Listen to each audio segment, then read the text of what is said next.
রান্না করছো? এত গন্ধ ছাড়ছে। হ্যাঁ, কি রান্না করছো? এটা কি মাংস নাকি? তাহলে এগুলো কি আজকে বিট ভাজা হয়েছে? বিটগুলো তো অনেকদিন এনেছিলাম মনে হচ্ছে। এটা কি মাছ?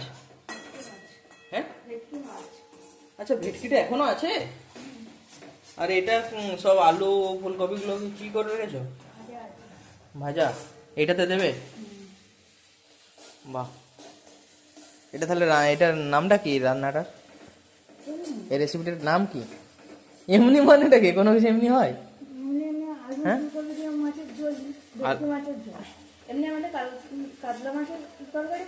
হ্যাঁ, ভেটকি মাছ।